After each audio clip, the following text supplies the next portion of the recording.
Hello my dear student, hope you are fine and taking care of yourself at your home. As you know that we have completed the chapter magnetic effect of electric current. Now we are going to start today new chapter of physics. Before starting the new chapter, please do like and subscribe my channel and press the bell icon button for further notification. And you can see these videos on school website home tutorial page also. You know that if you want to see anything, with the help of eyes only you are able to see that, and if light is there, then only you are able to see the objects. In a dark room we are not able to see anything. So how we are able to see the things, how we are able to see in mirror, what are mirror, how we are able to see inverted images, enlarged images, diminished images. Different phenomena are there, like refraction is there, reflection is there. So these all the things are related to the light concept only. So in this chapter 10 we will study about the light and its phenomena, reflection and refraction in detail using mirror and other things and the ray diagrams. So before starting the topic, today we will do the introductory section of the chapter light. So let's see that. You know that if you are sitting in a room and you want to study something, so what do? You switch on the bulb.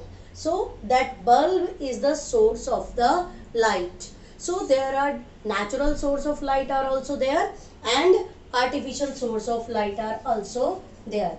Natural source we can say that like sun, star, etc. are natural source of light, and artificial source of light like your bulb, lighted candle, etc.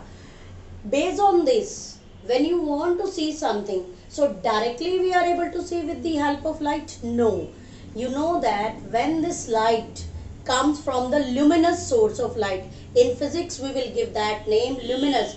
What does it meaning of luminous? Luminous objects are those objects which have their own light, and the objects which are not having their own light are known as non-luminous object. So from any luminous object like sun or the bulb, lighted bulb and lighted candle, when light falls on any object, then what happens? It is received by us. So our eyes sense that energy. So what is light? Light is a form of energy which help us to see the things, or which causes the sensation of vision to our eyes.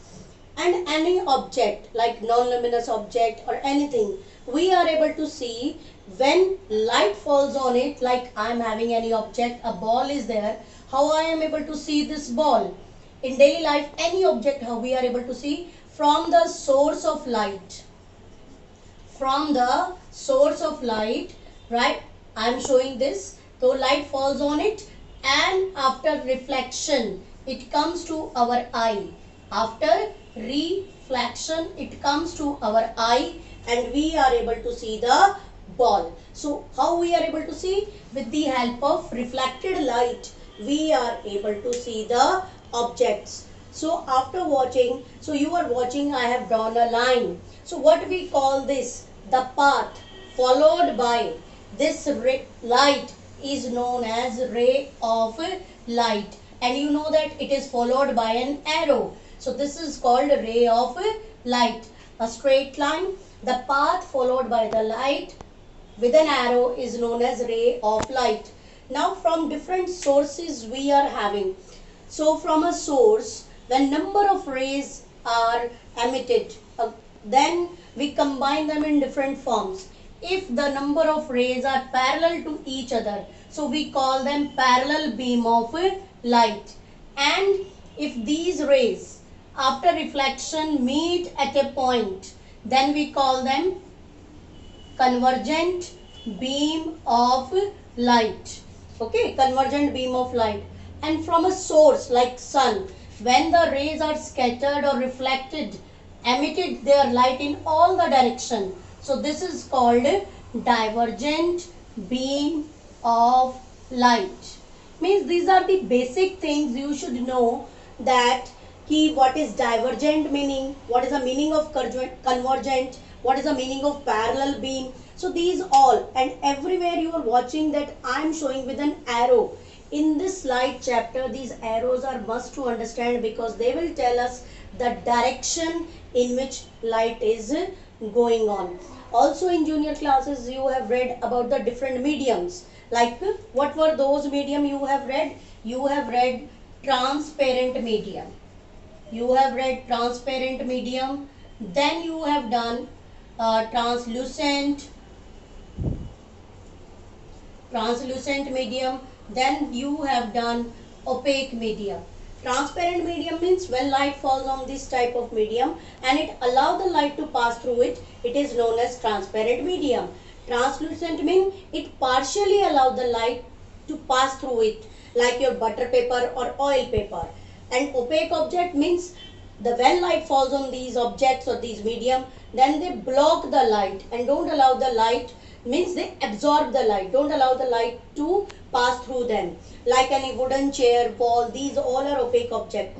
You and we all are able to see each other. So what is between us? Air. So air is a transparent medium, water is a transparent medium. So these are few things we just we have to revise before starting the chapter light. So in next class we will do in more detail about the light chapter. Around us, we have 5 senses that help us to interact with the world around us. These are sight, hearing, taste, smell and touch. Eyes help us to see things, ears help us to hear sounds, we smell with our nose, taste with our tongue, and the sense of touch is provided by our skin. Of course, all senses are important, but the sense of sight is the most important. Here is an interesting fact. We perceive almost 80% of the world around us by using our sense of sight. We see objects around us with our eyes, but then why don't our eyes see these objects in the dark? The answer to this question is light. We are able to see the objects around us because of the light coming from these objects.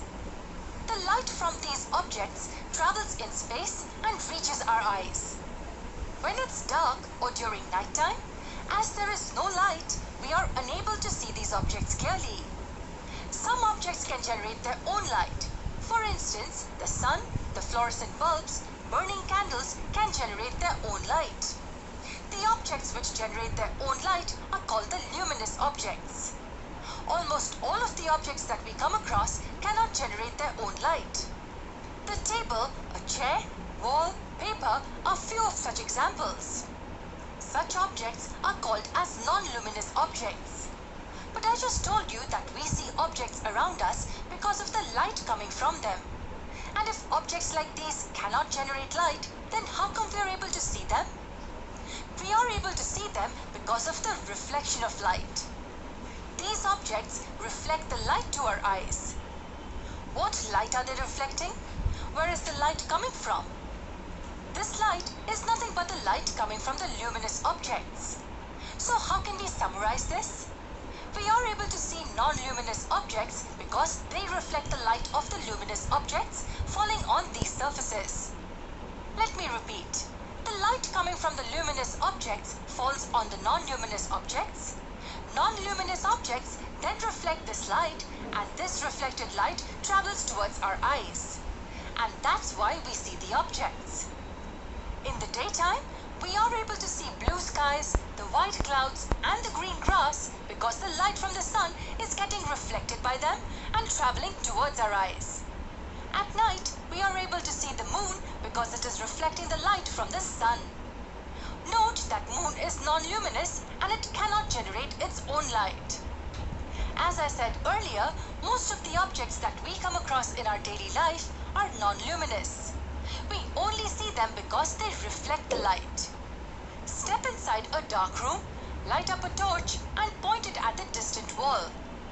Look carefully at the path of the light coming from the torch. You will see tiny dust particles in the air. What is the reason for this? Why are you able to see these particles? You are able to see the dust particles because the light from the torch is getting reflected from their surfaces and traveling towards our eyes. We also see the same thing in a very dimly lit room when the only source of light is a small amount of sunlight coming from the window. In this video, we saw that the reflection of light plays an important role. It's because of the reflection of light that we are able